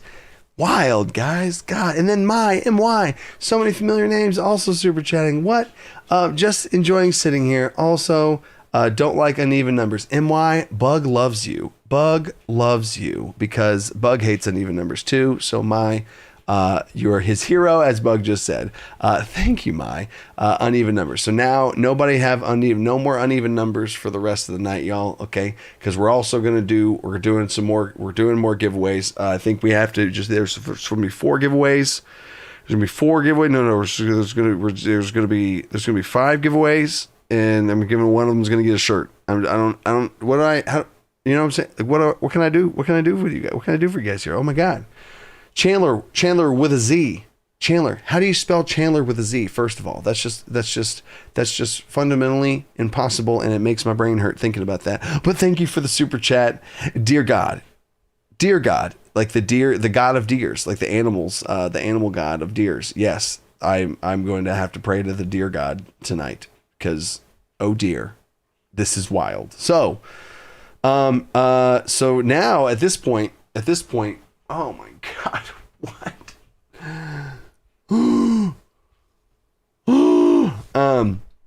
Okay. I'm going to ask the chat. Do I keep going and talk about character saves and the fortitude and grit attribute? Do I talk about that? Or do I just do the giveaways, right? Like I feel like I just need to go and just do the giveaways and just dive into that and then go from there. Or do I somehow gather my thoughts back and talk about saves and the fortitude and grit? I'm gonna leave it to the chat. What do you guys think? Right? So do we do giveaways or what? Do giveaways or fortitude. Let's keep moving. You should talk some more. Okay, cool. Keep going. Do okay. All right. So Game talk. Okay, back to it. Keep going. All right. All right. Drink some water first. Thank you, Edge of Reality. Okay. All right. Oh my God. Okay. So we will do the giveaways at the end, and we will keep going. Focus back up. Okay. Hold up. Oh my God. This is wild. What? Do I? Like, wow. Okay. You know that, like, yeah. Okay. All right. Here we go. Okay. I was about to go into the rant of just thanking you guys, but you guys have spoken and you said keep going. So we're gonna dial it back in. Okay, cool. Yeah, Ethan, literally, that's literally one of the things I was talking about is like, y'all are increasing the project budget. Like I just had a conversation about how much it would cost for like legal stuff, and I have to hire a lawyer, and they charge like $350 an hour, something crazy. But I have to do like things legally for like copyright stuff and for all this different stuff. And I'm like, man, how's that gonna happen? I don't know if I can, like, okay, I gotta see, maybe, all right, so I can push that down the line. But like now I'm gonna be able to do that, and we can get that ball rolling now, and then that ball can be rolling while we're making the game. So then that ball's ready, and then the game's ready, and then we just launch it. So y'all just have increased the speed at which I can get the. All right. Okay. So let's Eliath. I'm gonna go off of what Eliath just said. Let's make a kick-ass game. All right, here we go. So that's your prime attribute. Hopefully the rant I went on before I came back, hopefully it makes sense. I don't even know what people said about it, because it's all been buried by craziness, right? So here we go. Yeah, always nice to get the legal stuff out of the way early. I agree. All right, so saves. Character saves, right? In D&D, your class is predetermined to have certain saves be what they have proficiency in, or hiccups. The best way to get rid of hiccups is to chug water, but I got nothing. So anyway, okay. Character saves. In DC20, I don't want to predetermine or prescribe certain saves for certain classes, whatever. I want that to be at the character creation level. I do this in D&D a lot too, is whenever we do character creation, I ask my players, what of the 6 saves, what 2 saves is your character proficient in, right? Is your mind guarded from outside forces? Is your charisma, is it hard to possess you because your force of will your force of personality is so strong? Are you so strong and you're proficient at strength saving throws? Whatever, right? So in DC20, you can choose which 2 proficiencies which 2 saving throws you're proficient in. You have 4 different attributes: might, agility, charisma, intelligence. You pick 2 of them, and you gain mastery in that saving throw. And if you remember from the beginning of the live stream, because man, it's been a minute since then, but combat mastery is half your level. So at level 1, it's just a 1, right? So you pick 2 to add your combat mastery towards, right? So your saving throw,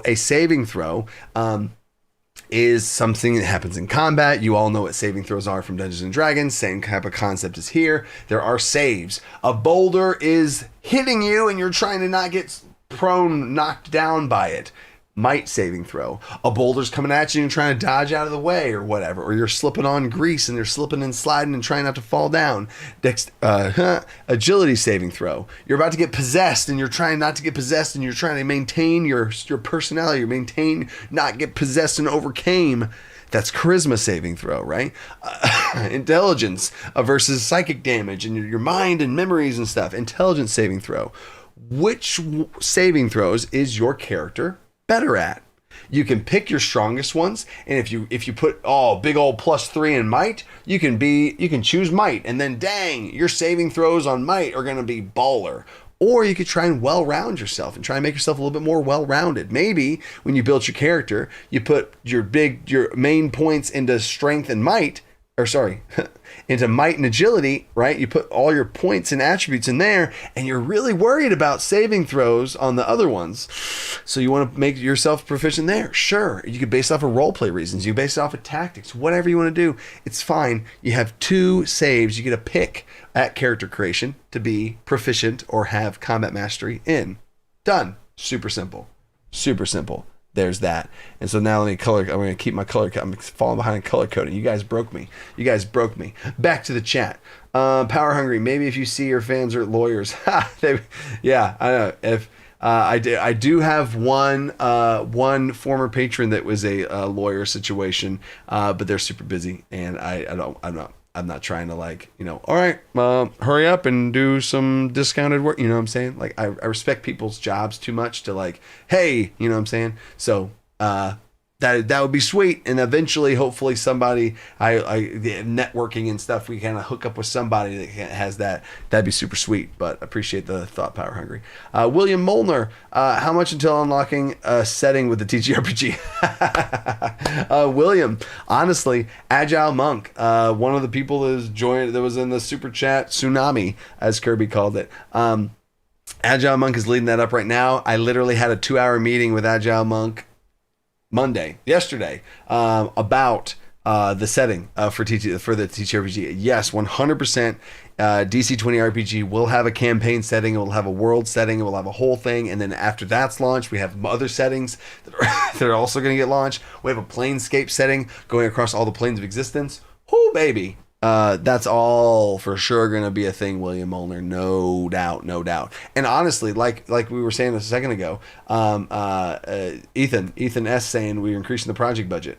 Literally, because the more I can pour into DC20 RPG, the game, the more I can get into pouring that into art for the system, into advertising for the system, into ad spots on other YouTube channels to then have other people hear about DC20, and then we grow the fan base and the community, right? We're not just growing like a YouTube channel at this point anymore. We're growing a game system. We're growing. I just got chills again. We're growing a literal game system. You know what I'm saying? Like we are creating a community of gamers around a new tabletop roleplay game that I think is going to be the next big thing. Like I have faith in it, and I'm not saying that from like a cocky place. I'm saying that from I truly do think what we're doing here is next level, and I am so excited to share more and more of this with you guys.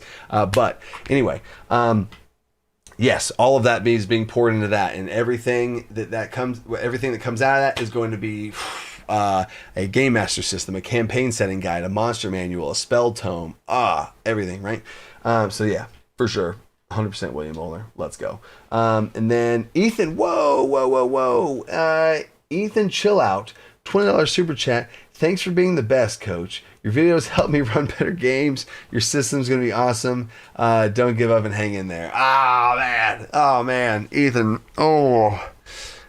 For those of you who don't know, Ethan just hit on a little soft spot there. For those of you who don't know, I drove for Gary Con. I pulled some heavy hours, and oh gosh, when I pull heavy hours, I'm pulling heavy hours away from my family in lots of ways too. When I am in here trying to get stuff done, trying to make up lost time, and if I lose some hours in here, I got to make them up because I got to try and get this thing done. And those hours come from my family in some way, shape, or form, because there's only so much time in a day, right? And then I push it to get to this spot. And then I go to Gary Con and I'm working on the game system in the car while driving to the airport. And I get to the airport and I'm at the airport and I'm working on the game system in a laptop plugged in, waiting to be the last person to enter the plane. I get in the plane and I shift my airplane mode and I write up stuff so that once I can get off of airplane mode, I take it off of airplane mode and then everything syncs up and then I can keep building onto it. I drive to the hotel. I sit in the hotel. I work on the hotel until I fall asleep, and then I fall asleep until I wake up, my alarm goes off, and then I try and get all the stuff done and print out the copies to be able to play test. And I go home and I do it again to be able to make more classes, to be able to play test those classes. And the everything this is the big picture. This is the full circle. This is the community that is all coming together, and the reason to push and to push for my family as well, to be able to turn this into something big, so that I can make my mark, and then also turn this into be able to provide for my family and provide a game system for you guys with all of this that we can all play together. And my God, so there's my rant that Ethan unlocked, because that definitely hits me in the heart. Hits me in the heartstrings. Oh God. Oh man. What? How? Coach, I'm in 3 campaigns. We've used your resources to make our game so much more incredible. You're always with us when we play. We love you.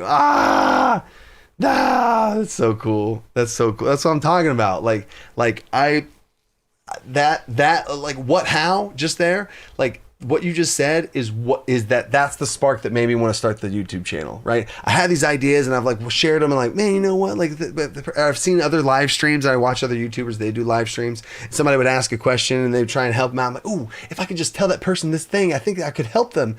And to know that little spark that started the channel is working. Like, it's cool to see that. So thank you, What How. Thank you, What How. Danica Molnar, I'm an attorney, just FYI. Danica Molnar, email me. Email me, bro. Danica, wait, email me, dude. What? I'm an attorney, just FYI. Yeah, let's go. I have I just was emailing the attorney that I'm emailing. So let me know. The dungeon coach at gmail.com. Let me know. What? Heck yeah. Liam just $2 super chatted. Didn't even say anything. What's happening?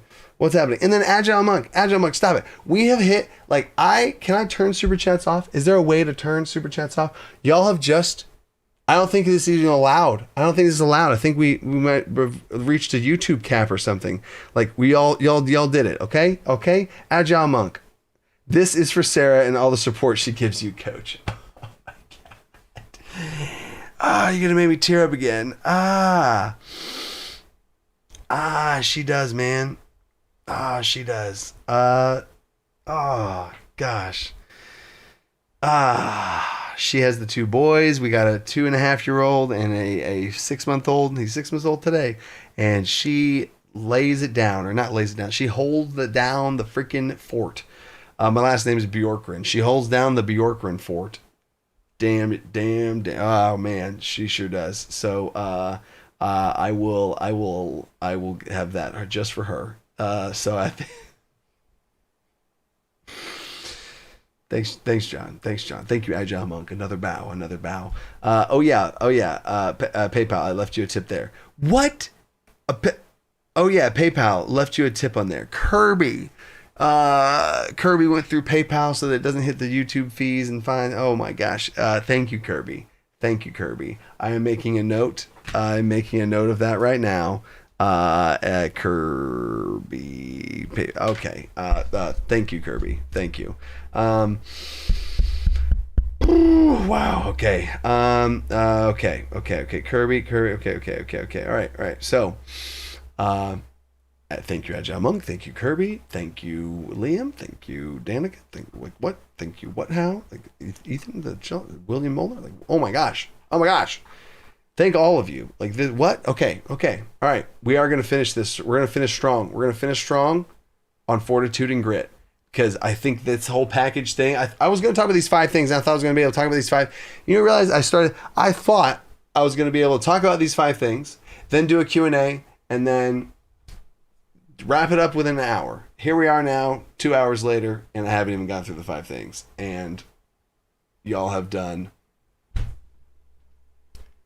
$1,122 in super chats.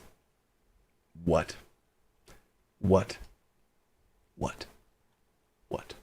Yes, I mean the PayPal's. If you want to do the most optimal way would be do a PayPal, then do like $1 super chat or something to let me know, or just say at the or something. I don't know. I also want to try and find some sort of integration where I can integrate that. But either way, everything is I can't even talk anymore. So okay. Yeah, well played, everybody. Terry, you're right on that one. All right, so going back in here, and I'm finishing up with fortitude and grit, like a thing, and then we are doing the, and then we're gonna do the, I can't even think right anymore. Then we're gonna do the 5 giveaways. Okay. All right. So fortitude and grit. Wait, Stephen A. just PayPal. You just pay. What? PayPal sent. Now y'all are PayPaling. Y'all have evolved. What? Focus save. Nat 20, let's go. Whoosh, whoosh. All right, focus. I'm gonna get this done. Then we're gonna do super chats, and then, dear God, y'all. My God, wow. All right, and then I'm gonna go tell Sarah, because I think she was in the chat, but then she's not in the chat. I don't know if she's still in the chat. Sarah's my wife's name. Okay. Focus. All right, focus. Okay. So fortitude and grit. Can we all right, get back on track? So we have might, agility, the physical attributes. We have charisma, intelligence, the mental attributes, right? There is another attribute. There are 2 more attributes that are combined attributes, and you calculate them by the combined average of these scores. So you average them together. So fortitude, your body's fortitude, kind of like constitution, you know what I'm saying? Your physical representation of a single number, a single attribute of your fortitude is represented by the average of your might and agility scores. So you literally add your might and agility together, divided by 2, that is your fortitude. Then your intelligence and charisma, add those together, divide by 2, boom, that is your grit, your mental endurance. Physical fortitude, physical endurance and durability and physical power, and then your mental, same thing. Your grit. Can you push through something? You get knocked down and you're just like, oh, come on, I'm gonna do this. I'm gonna fight for my family. I'm gonna fight for this. Grit, baby. Love grit. Love the concept of grit. Love the word grit. Right? Grit is the mental grit you have to keep freaking going. Are you afraid? Grit. No, I'm not afraid. You know what I'm saying? That's grit. Fortitude. Your body's being assaulted by poison, or you're trying to push through endurance-wise physically to just trudge through the snow and keep going, not getting exhausted. Fortitude. You know what I'm saying? Those are 2 attributes that are combined attributes of the others, right? So whatever you cannot add points into fortitude, you cannot add points into grit. Those are separate.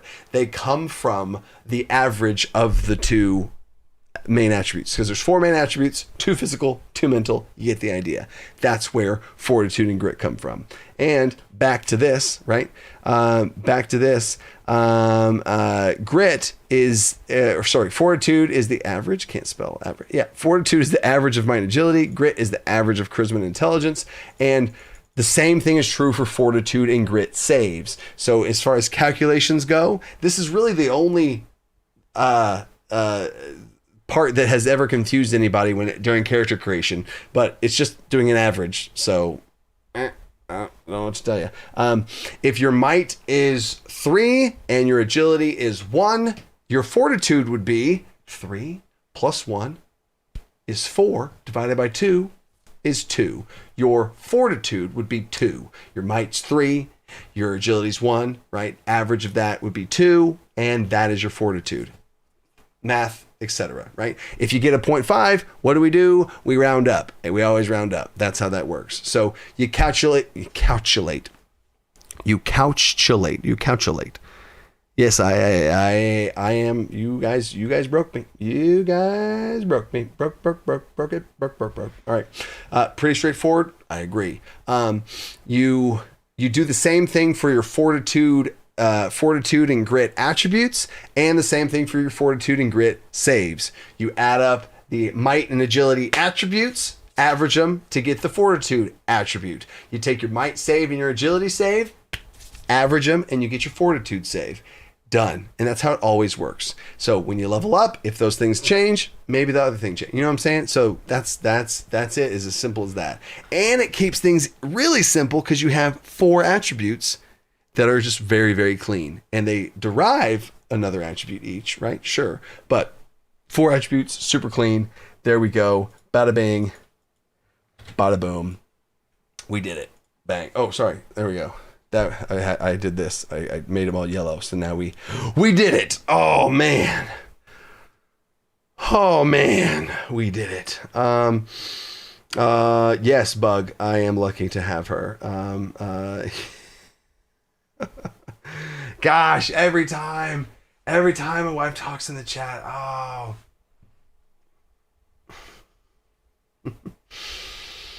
Ah, man. Oh, man. Oh, man. Oh, man. Okay. Stop it, babe. It's getting me all sappy again. She knows I'm a big sap ball, too. I'm sure she knows. Oh, man. Okay. So now we're gonna do a giveaway. This first giveaway, I don't even know how to do a giveaway anymore, y'all. So let me see how I can do a giveaway. Let's see. I think I don't have any moderators anymore. So I think I'm gonna have to do exclamation point winner. Right? So I'm gonna press exclamation point winner. I'm not looking yet. This first winner is for the giveaway, or the alpha situation giveaway, and the t-shirt, and the DC20 RPG t-shirt. The first one is for both, and the other ones are for after. So there we go. The winner is Scatterbug. Scatterbug gets a shirt. I don't want it. Well, I want the shirt. Yeah, so here's what we're going to do. I know that Scatterbug, if y'all didn't know, I think I said this earlier, Scatterbug is the art director of the Dungeon Coach everything, right? So Scatterbug draws the damn stuff that's in the PDFs in the first place, and has pretty much drawn in every single thing that's on my website. I have dozens of PDFs at this point on the website, a whole bunch now. It's actually kind of crazy to think about. And Bug has every single one of them because he has access to the vault of every single one of them. So Bug has all the PDFs he could want, and Bug's going to get the alpha, etc. So Bug gets the shirt. I think that's the fairest way to do it. We're still doing 5 giveaways, so technically now we're doing 6 giveaways. Bug won the main giveaway, but we're only giving him the shirt from that because he has everything else. And now we're still going to do 5 giveaways. So we're going to make it rain, right? The tsunami came in from you guys, and I'm going to try and make it rain back on you guys. So Bug, you get a shirt. Okay, cool. And then Agile Monk says, you're not the only one who teared up in the D&D movie. Bro, I teared up 3 times in the D&D movie and full cried at the end of the D&D movie. That's all I'm going to say. Okay. Bug wins a shirt. And now we're going to do another giveaway. Winner, chicken dinner. Winner, right? And this winner is going to be, the next 5 winners are going to be for the Garrus Castilian. Yes, let's go. Garrus Castilian. Yes. Nice try, Brian. Oh, hold up real quick. To make sure I get this out there. Everybody say something in the chat right now. It doesn't have to be the word something. It could literally be a number. It could be a purple heart emoji. It could be anything. Say that in the chat, and it levels out everybody's chance to win.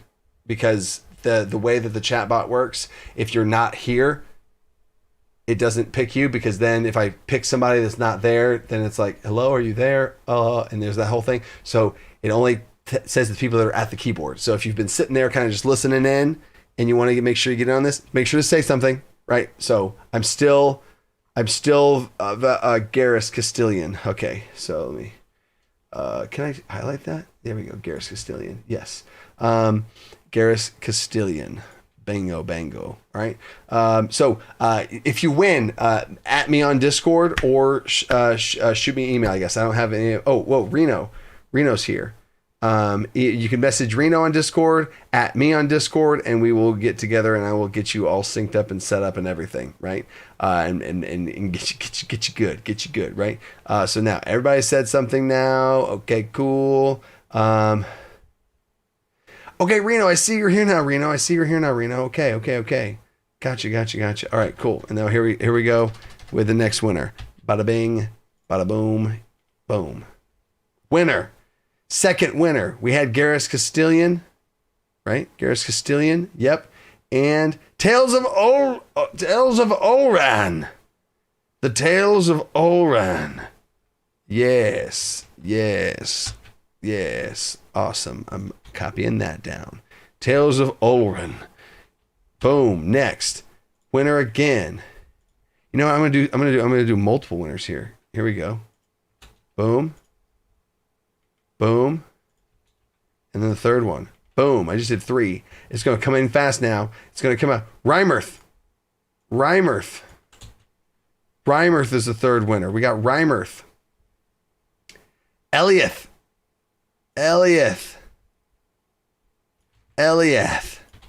Boom. And then, wait, I missed another one. Rymirth. Tales of Olran. Rymirth.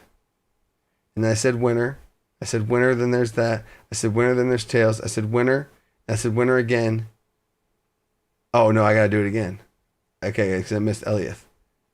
No, I got Eliath, but I didn't get a 5th one. There's only 4 still so far. Okay, so here comes the 5th one. Here comes the 5th one. Bada bing, bada boom, and bingo. Boom. Got it. And Steve Bovirus. Steve. Oh, no. Steve. Yeah, Steve. No, I can't. Steve. There it is. Steve Bovias. Let's go. All right, Steve. All right, sweet, done. Boom. All right, congrats to everybody. Huzzah. So all you got to do is Discord at Reno, at DC Artificer on Discord, at the Dungeon Coach on Discord, at any of my moderators, at an admin on Discord. My Discord is linked in the description. In fact, I'm just going to make sure you guys are taken care of here. Hold up. Yep. Hold up. Discord. I'm going to go to this. Oh, no, I can go to this live stream. I can go to the description of this literal live stream. If I edit the description, I go to the Discord. There's the Discord. Boom, there's the... Okay, hold up. My wife's calling me. Hello? Oh, somebody wants to give it away. Hold up. My wife just called me, and she says... Steve, bro. Okay, Steve said he wants to give it away, but Steve, it's digital. Everything's digital. Okay, bye. Love you, bye. So Steve, the PDF, the shopping spree on the website, it's all digital. So it doesn't matter where you live. You know what I'm saying? He can't receive the gifts. He says he can't win, but it's not digital. You know, or it is digital. It's all, you know what I'm saying? Steve Bovias, give it to someone else. Steve, to Bug. See, oh, look at Steve Bovias is a freaking member. Is a member on YouTube. That's why his name's in green. He's a member on YouTube. That's what's up. So Steve, I didn't see that you wanted to give it away. Steve, do you want to give it away still? Even though I'm telling you, it's just digital. I can send you digital PDFs. You know what I'm saying? It's a digital PDF. It doesn't matter where you live. Do you still want to give it away? You still want to give it away before? You know what I'm saying? You know what I'm saying? So, I'll also say it again. Anybody that wins, message me. Oh, that's what I was doing. That's what I was doing on Discord. I was getting the Discord link. There we go. There it is. Okay. So Discord, I'm going to type the Discord into here. Boom, boom. Okay. There we go. And in fact, here's what I'm going to do. Just cause Steve's awesome and my wife called me and I want to still try and give Steve the thing. We're doing another winner. So Steve's going to get it. Steve wanted to pass it forward with his big old Steve heart. And I'm just going to do another giveaway for a 6th winner. And if Steve wants to email me to get his stuff, I got you, Steve. No worries, because I'm still doing this person anyway. I trumped you, Steve. Steve was too kind, so I had to be like, stop it, Steve. So... Thanks, Steve, for real. Who else won? Joshua Guanzan. Joshua Guanzan. I got you, Joshua Guanzan. Bango, Joshua Guanzan. we have another winner. Let me pull up my thing. I'm going to log it here. So make sure I grab everybody. Make sure I got everybody. All right, cool. So Joshua Guanzan. All right, got it. Joshua. Yeah, thanks y'all. Boom, boom, boom. Got it. Nice. Done and done. So if you won, I just linked the Discord. I'm going to link it again. If you won, get on this Discord at DC Artificer, at any of my admins, and they will get you set up. We'll get you set up with the thing. We'll send you some emails. We'll see what you're wanting to do. If you want to do the alpha for DC20, or you want to do a little shopping spree on the website, whichever one. It's all you guys. You guys rock. Dear God, that was crazy, y'all. Right? Like, what just happened? What were we all just a part of? Like, what just happened? Like, genuinely, what just happened? You know what I'm saying? Like, what is that? You know what I'm saying? Like and PayPal. Apparently there's more on PayPal. Like people tried to hack the system and went on PayPal. PayPal is just the dungeon coach at gmail.com. And it's also linked down in the description somewhere, I think somewhere. But dear God, literally the God of deers, Chandler. Yes. That is awesome. You guys are awesome. This community is awesome. I can't tell you how much this means to me. I am genuinely grateful not only to be able to do this, and I like when I say like I am so grateful to do this for a living because of you guys.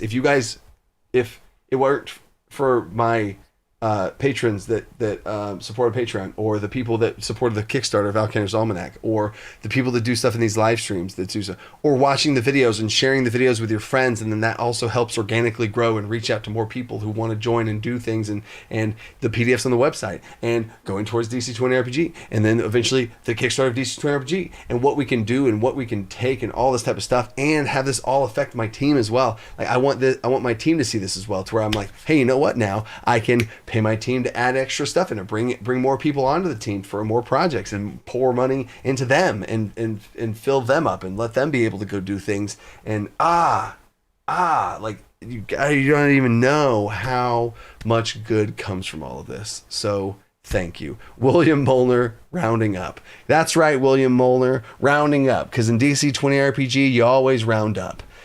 And that's what we'll end the stream on. Oh yeah, Power Hungry. Don't worry. That Google sheet with all the spells on it, that is 100% something I'm gonna be posting on Patreon. I have a whole thing coming. It's gonna be within a month or so. So that's for sure gonna be on there. I promise. And then what are you get? What? Douglas Wentworth. Douglas. What? Douglas Wentworth. Love the way you treat your community by reinvesting into it so much. Being open and generous, giving artists and other game designers a place to contribute. I can only imagine this is why your 150 goal was left in the dust today. Great role. He said it. Great role model. But he said roll as in like ROLL, like roll the dice, role model. I freaking love that. I'm a dad joker. My whole life I've been a dad joker, and now I'm actually a dad. So that I've been practicing. So respect on the role model. But yeah, I mean, honestly, that's what everything of what I do for that. Like, because it's not just like I'm gonna make sure my family's taken care of, and we have, so we're fine. But then anything that comes in and serve, I'm taking that and just pour any overflow. I'm just pouring all of the overflow into the team itself again, to then grow DC20, grow how good the project looks because of how awesome the art is. It's going to be better because my editors are going to be able to edit the thing better, and then the writers are going to write more content for DC20 RPG, and then we're going to make an owlbear and a red dragon with Liam's crazy ass for DC20 RPG. So thank you guys. That's where we're going to stop. We're going to go out on the William Molnar's rounding up, and we're going to this whole thing. Joshua, yes, this whole is so surreal. This whole thing is so surreal. Ooh, Liam's going to make a Lich next. I could literally talk here for forever. Thank you guys. What was supposed to be an hour-long stream turned into a 2.5-hour-long stream. So I came back with a vengeance and came back in a big way, and then you guys one-upped me and came back in an even bigger way and did that. What? Actually, what? I don't. Thank you. It means a lot to me, my family, my team, the vision of what it is we're doing. It means more than you know. So thank you from the bottom of my heart. Thank you. This is awesome. You guys are awesome. And just wait to see the awesome game that is DC20 RPG. Love you guys. Good night. Fantastic. Thank you. 10 out of 10. Love y'all. Stay creative. And I don't even think I have a box anymore. Y'all broke my box. Y'all broke my box. Peace. Love y'all.